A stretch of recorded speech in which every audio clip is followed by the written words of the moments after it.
પ્રણામ જયાદિનાથ દર્શક મિત્રો, આપણે આ વિડીયોમાં શ્રી અજીત શાંતિ સૂત્રની 12 નંબરની ગાથાની અર્થ અને પ્રેક્ટિસ કરીશું.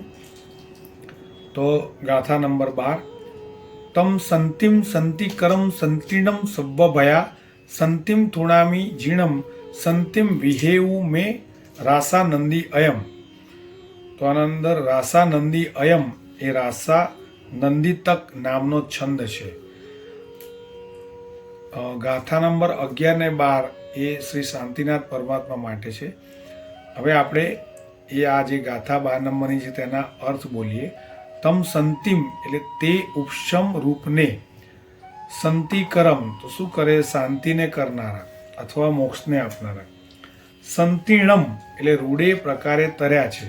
શું તો કે સબ્બ ભયા એટલે સર્વ ભય થકી, સંતિજીણમ એટલે શાંતિનાથ જીનને, થુણામી એટલે સ્તવું છું. પણ આમાં આપણે ગાથામાં સંતિમ અને જીણમની વચ્ચે થુણામી છે. સંતિમ થુણામી જીણમ એવી રીતના યાદ રાખવાનું છે.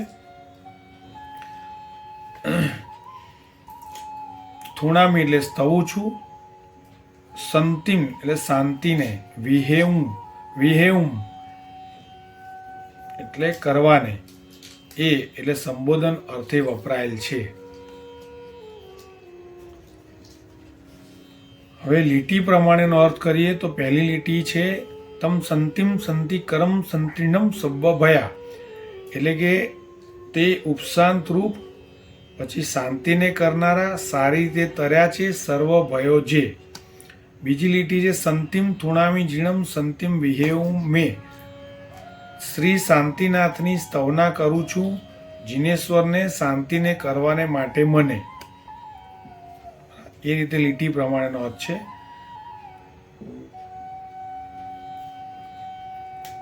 અને આમ જો આપણે ગાથાને ગોઠવીને આપણે અર્થ જોવા જઈએ તો તે ઉપશાંતરૂપ હતા, શાંતિને કરનારા, સારી રીતે તર્યા છે સર્વ ભયો જેમણે, એ શ્રી શાંતિનાથ જીનેશ્વર મને શાંતિને કરે તે માટે સ્તવના કરું છું. એનો એક્ઝેક્ટ આ અર્થ થાય. તો ચાલો આપણે હવે ગાથાને મોઢે કરીશું. તો આની અંદર પહેલી લીટીમાં સગડીના સથી બધું આવે છે. તમ પછી જેટલા પણ છે સથી શરૂ થાય છે પદ. જેમ કે તમ સંતિમ સગડીનો સ, સંતિકરમ સગડીનો સ, સંતીર્ણમ સગડીનો સ, સબ્બ ભયા એટલે સગડીનો સ. એમાં પણ તમ 1, સંતિમ 2, સંતિકરમ 3, સંતીર્ણમ 4 ને સબ્બ ભયા 5.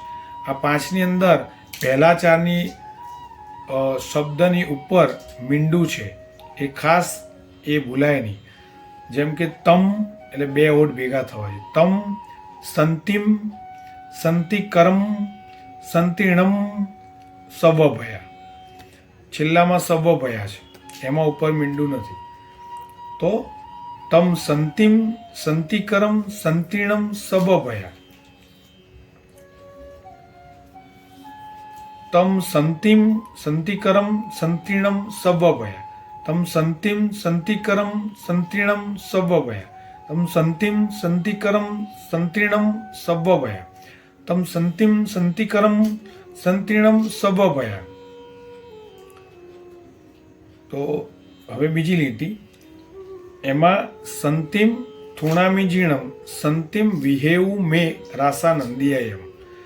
તો 2 વાર સંતિ સંતિ આવે છે, તો એ રીતે પણ યાદ રખાય. સંતિમ થુણામી જીણમ, તો પહેલી વારના સંતિમની સાથે થુણામી જીણમ લઈ લેવાનું. બીજી વાર પછી તરત સંતિમ વિહેઉ મે, તો પહેલી વારમાં સંતિમ થુણામી જીણમ સંતિમ વિહેઉ મે, સંતિમ થુણામી જીણમ સંતિમ વિહેઉ મે રાસાનંદીયમ, સંતિમ થુણામી જીણમ સંતિમ વિહેઉ મે રાસાનંદીયમ, સંતિમ થુણામી જીણમ સંતિમ વિહેઉ મે રાસાનંદીયમ, સંતિમ થુણામી જીણમ સંતિમ વિહેઉ મે રાસાનંદીયમ. હવે આ 2 લીટી, પહેલી ને બીજી લીટી આપણે સાથે બોલીને ગાથા પૂરી કરીએ. 5 વાર બોલીશું. તમ સંતિમ સંતિકરમ સંતીર્ણમ સબ્બ ભયા સંતિમ થુણામી જીણમ સંતિમ વિહેઉ મે રાસાનંદીયમ, તમ સંતિમ સંતિકરમ સંતીર્ણમ સબ્બ ભયા સંતિમ થુણામી જીણમ સંતિમ વિહેવ મે રાસાનંદિયમ તમ સંતિમ